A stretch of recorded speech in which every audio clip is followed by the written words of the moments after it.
vaya a recibir tu pensión, 170 lucas. ¿Qué queda para uno, digo yo? Yo impuse por el mínimo. El Estado era mucho mejor, por lo menos yo lo vi en gente que trabajó paralelamente la misma cantidad de años que trabajé yo. Claro. Y hoy día reciben una pensión mucho mayor que la mía. Sí, pues, como usted está escuchando, estas fueron las declaraciones de Coco Legrand sobre el tema de las jubilaciones en nuestro país. Tema que una vez más sale a la palestra.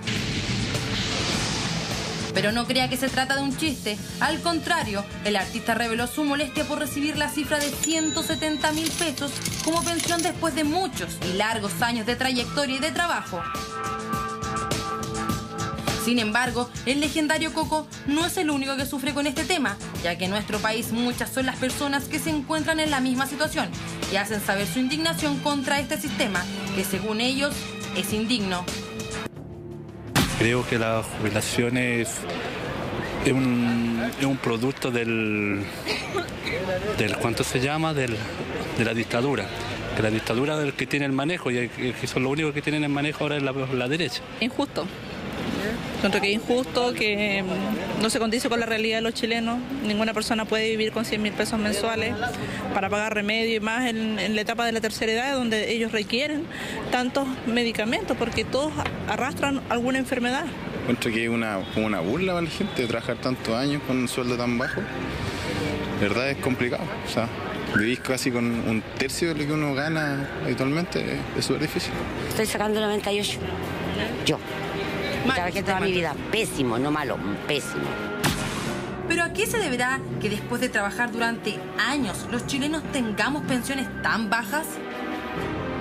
Bueno, por varias razones, no hay una sola. Primero porque el monto que se pone, digamos, es un porcentaje bajo, 10%, digamos, de la renta imponible, es bajo. Porque, y quizás ese es un factor histórico muy grande, la gente tiene muchas lagunas. ¿Qué significa eso? Que la gente no cotiza y no sabe si cotiza o no. A veces los empleadores no son capaces y no tienen ningún interés en pagar las cotizaciones y las quedan pendientes. ¿Pero usted cree que el comediante se quedó callado? No, pues siguió y siguió tirando petardos al sistema que lo tiene con más sufrimiento que alegrías. Legrand confesó que su gran error fue haberse cambiado del sistema estatal a uno privado. ¿Pero por qué dio esta declaración? Hay otro sistema que es el sistema antiguo, así llamado de reparto, que los militares, en general los uniformados, se quedaron en ese sistema, digamos, y reciben y jubilan con sueldos, los últimos sueldos, y jubilan con aportes que les entregaba, ¿cómo se llama? Jubilan con las condiciones propias del sistema, y eso significa trabajar 30 años, 35, no sé, la cantidad de tiempo que el sistema les exige para jubilar. Muchas son las personas que dicen, ahorre ahora que está joven, para que cuando sea mayor o pase la fase de la tercera edad, pueda tener un buen pasar. Pero las tentaciones son grandes y el consumismo es mucho. Incluso ni siquiera ese es el motivo, sino que hay familias que son numerosas y con suerte el jefe del hogar recibe el sueldo mínimo. Pero, ¿qué deberíamos hacer? Es difícil dar una solución, el sistema no le da ni una. Y uno podría decir, mire, oiga, ahorre, pero si tiene bajas rentas, ¿qué va a ahorrar? O sea, no tiene posibilidad de ahorrar, ¿te fijas? Bueno, como usted se puede dar cuenta, la platita cada vez es más escasa a la hora de jubilar. Así que siempre es bueno tener la costumbre de ahorrar cuando es joven para nuestra vejez.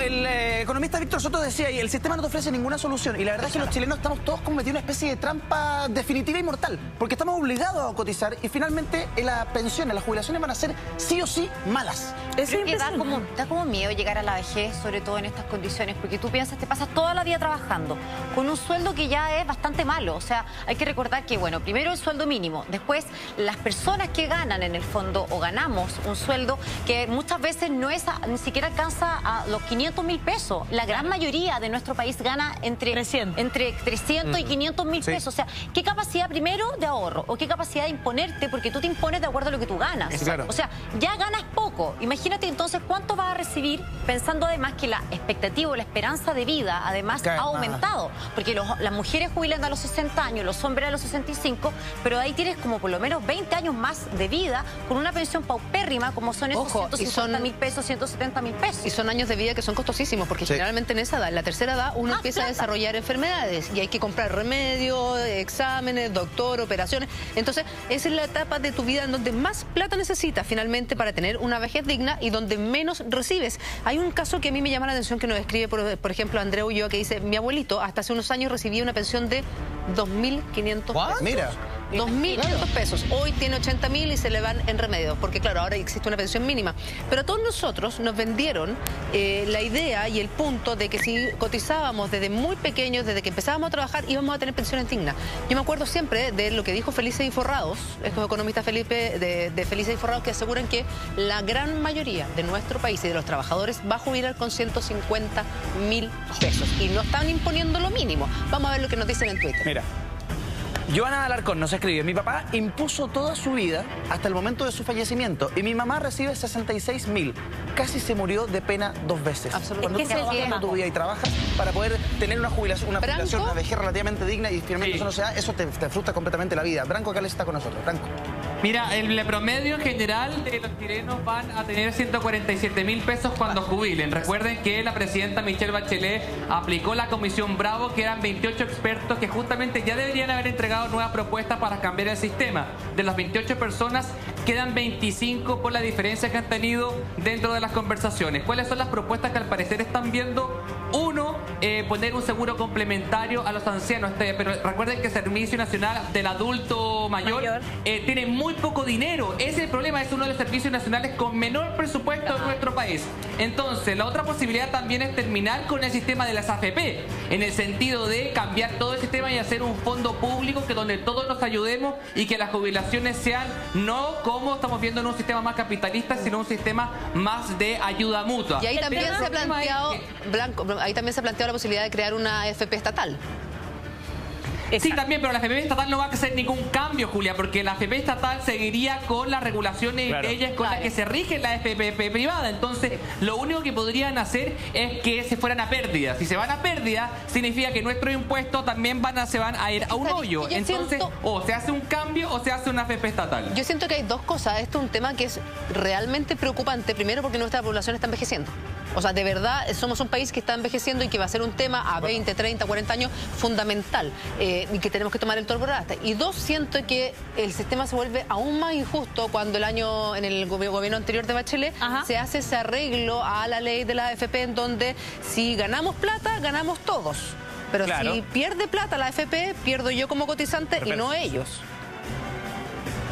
Bueno, así efectivamente fue el cambio de ley, pero recuerden que la Comisión Bravo no solamente tiene que ver eso, y es un poco indignante porque la Comisión Bravo lleva más de un año sesionando y tenía que entregar las primeras ideas ahora, y porque hubo un atraso, ya cambiamos el tema a agosto. Yo creo que este es un tema que las personas que están ganando 170 o 140 mil pesos mensuales, que han cotizado toda su vida, porque ustedes bien lo dijeron, aquí había una promesa con el sistema de la AFP. Usted sea responsable, fuimos responsables, pero al final no pasa nada y recibimos 140 mil pesos que no sirven ni siquiera para comprar las cosas o alimentos de final de mes. Recuerden que la Fundación Ciudadana Inteligente dijo el 80% de los chilenos se endeuda con un 30% de su sueldo para comprar alimentos. Ni siquiera alcanza para eso, imagínense para los ancianos. No, y la jubilación se la gastan completamente entera en remedio. Tenemos Twitter, mira, el siguiente. Carla Bustamante dice: ¿qué pasa con mis fondos si muero antes de jubilar? ¿Se los queda el Estado o pasan a mi descendencia? Fíjate que se heredan los fondos. Se hereda el fondo porque finalmente es una plata que uno tiene ahorrada. ¿En su totalidad? Es un ahorro obligatorio. Claro, es un ahorro que es obligatorio, pero en realidad si en el momento que la persona fallece, tiene herederos, esos herederos heredan eso que era su ahorro. Completo. Pero Maca, ¿lo heredan? ¿Estás segura que lo heredan entero? Porque, por ejemplo, ahí Le cobrarán impuestos, ¿ah? Sí, porque la mujer esta que hablaba, por ejemplo, de que su papá se había muerto, ¿no es cierto? Y su mamá se quedó con la pensión de su papá y eran 66.000 pesos. Yo dudo que porque entiendo que eso como el Montepío y como que ahí les quitan una parte a la... Sí, yo creo que se le cobra algún impuesto. Bueno, de partida hay un impuesto a la herencia, que en el fondo ya por heredar uno tiene que en el fondo pagar impuestos. Entonces se le puede aplicar ese y seguramente puede que la AFP también te castigue de alguna manera. Ya sabemos cómo son los administradores de fondos de pensiones. Oye, otra cosa importante es que no sé cuándo fue esta modificación, pero que también hay distintos fondos donde las personas pueden ahorrar con más riesgo o menos riesgo.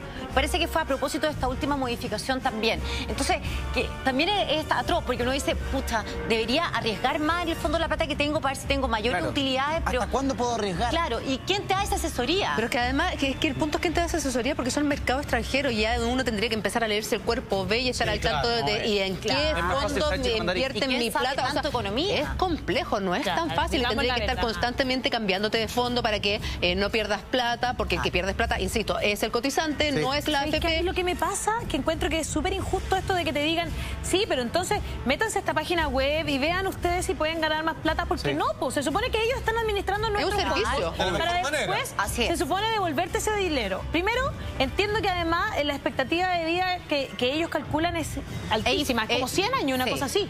Son 100 años, o me equivoco, Branco, ¿tú sabes si eso es así? Es bastante ridículo. Porque encuentro que es bien ridículo.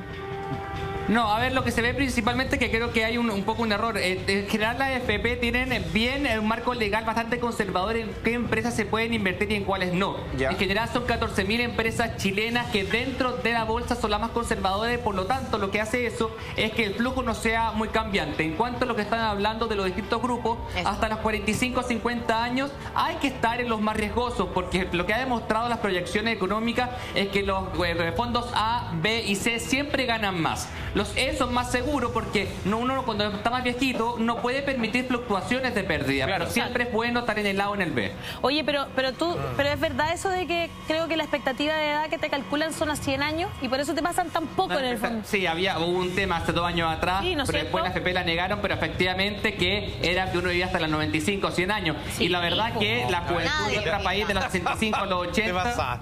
Claro. Nadie vive tanto. Y hay tantas cosas que se podrían hacer también. O sea, aparte de eso hay algunos beneficios que yo siento que, por ejemplo, así como nosotros beneficiamos a nuestros jóvenes que están estudiando para que se suban a las micro o de manera gratuita o pagando menos, ¿no es cierto? ¿Por qué no hacerlo con los adultos mayores también? Claro. Yo encuentro que eso sería una ayuda tremenda también, ¿no? Sí. Porque... pucha, creo que ya los estamos castigando. Todos vamos para allá. No hay nadie que no vaya a llegar a ser viejo. ¿Es verdad? Claro. Solo quedan iniciativas municipales muy pocas nomás. En estos momentos ser viejo es ser pobre en Chile. Que la mayoría de las municipalidades se preocupa, pero son las que tienen plata las que hacen realmente cosas que van en beneficio de los... Lo que duele mucho, ¿se recuerdan que uno de los parlamentarios, no me recuerdo el nombre, pero que estaban justamente en estas comisiones defendiendo la AFP, le preguntaron, bueno, ¿en qué AFP está usted? No, la verdad que yo cotizo independiente. Porque claramente cotizar independientemente te da muchísimas plata, pero ahora con el cambio de la reforma tributaria, recuerden que los independientes van a estar obligados a imponer a partir del próximo año. Entonces, si el sistema es malo, que al menos te dé la libertad de elegir. Yo creo que es finalmente un sistema libre, que el gobierno te ayude, ¿no? Que te dé la posibilidad de tener una buena vejez, pero que tú tengas la libertad también de hacer las cosas por tu cuenta. Claro. Es súper injusto que además te obliguen a usar ese sistema, porque no hay otro. Y Lidis nos aclara, dice que cuando una persona le pagan el 100%, si fallece, a la señora le pagan el 70%. Y si esta fallece, a sus hijos el 50%. Mira, ¿por qué? Mira, y Marcelo Máximo dice que no serían tan fáciles porque si lo haces por una aseguradora no te pagan ninguno. Claro. Por experiencia propia, al parecer lo cuenta. Es complejo el tema, pero ¿sabéis lo que me pasa a mí puntualmente? Que siento que desde un tiempo empezamos a despertar en esta situación de lo que eran nuestras jubilaciones. Que es un tema que como no estamos pronto ni cercanos muchas veces, no miramos ni sabemos en dónde estamos.